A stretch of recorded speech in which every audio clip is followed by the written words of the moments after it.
Ndifana gange omukadde afiira ku kisogasoga. Mulimbula bazinga buli kadde buli we mumpa ekikanduzo nange okukka mu kawolongojjo okusikaasikanya ku ffumbekero eryaleetebwa omuyiringito gw'amalombe ogwakola omwalaalo mu nseete ogwavaako omutunga ogwabunyaba musenga mu nseete emiwabo. Bannange mwebalenga okunkonera entakera kubanga ebigenge bikonera ngalo ne mubeera nga buli kadde muntwala ekibaaze ensekere kyeyita mu kiwalaata. Amannya nze Kanoonya Juma, tweddira emmamba Kakobozi akabbiro Ggongolo Nakawuka, tuli balangira abava mu Kabaka Bukulu Kimale mpaka Ettumba ali mu Busiro naye nga tusibuka Bukerekere eyo jjajjaffe Omutaka Nankere gy'atuula. Bakadde bange nate olwaleero mbatabadde kubanga omunafu atabaala mulima, wendeese ate Nazzikuno olutambi lw'ebyafaayo olusookedde ddala mu Bwakabaka bwa Buganda. Nazzikuno w'olwaleero akutuusibwako Abubeka Trading Company, Abubeka Trading Company and Project, nga kampani eno yetwalira bannayuganda mu ggwanga erya South Africa okubafunira emirimu, n'olw'ensonga eyo mubeere nga mubeekwata mu ngeri ya nkolo nakambe, ebintu byonna bibeere nga byenkanankana buzu n'empumu. Nazzikuno olwaleero gwe nkuleetedde yaliwa? Olwaleero Nazzikuno nkuleetedde ate kye tuyita wano wendi okusookera ddala ndi mu ttale. Wano wendi ndi mu ttale. Kakati ettale nga lino w'oliraba abantu mwe bajjanga okubeera nti nno ate bajjira essubi ery'okusogola omubisi.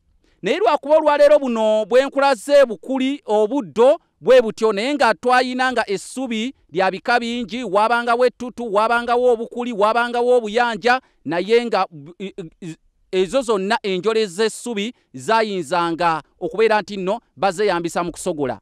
Naye mukwano gwange, kino kye njagala okutegeeza olunaku luno olwaleero, nti ettale lino ly'olaba bwe bajjanga okuggyiramu essubi, ewantu we bamaze okuggyira essubi ne babeera nga kugamba oba nga basaawawo nga baggyeewo essubi, kye baayitanga ekijjire. Era mu mpisa y'Abaganda omuntu bwe yasanga nga munnajjira essubi nga naye nga ajja amuyambako, kubanga akimanya essubi lino balitwala kusogola.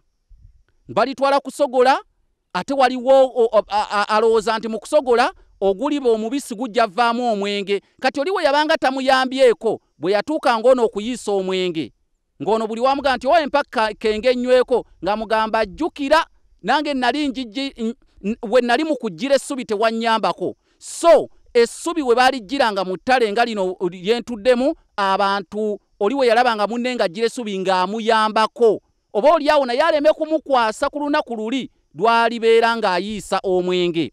Wavawo nno n'olugero olugamba nti siri kuleka mu kijjire ng'akulabyeko ekibisi, nti ebiseera by'omubisi we byatuukanga ng'omuntu ng'aga nti awo olulala munnange nze siri kuleka mu kijjire olw'ensonga akulabye ng'ate olina omubisi. So ekyo kyabangawo bajjajjaffe beeyambanga mu ngeri emu oba endala. So tubeere nga tuyambagana, kubanga okuyambagana mpisa yansi kyaliwo myaka egyedda, era tulowooza nti nno ekintu ekyo tuyina okitwala ng'ennono. Siri kuleka mu kijjire ng'akulabyeko ekibisi.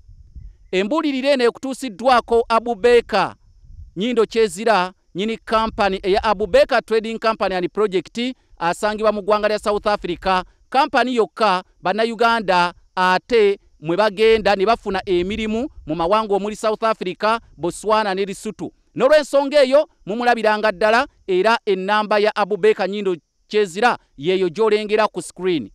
Nze Kanoonya Juma omulangira w'e Bukerekere, nange kambite kubanga omwana omutaata bbeere n'anyeenya omutwe ng'alinnyiddwako omukangwa ku jjoba.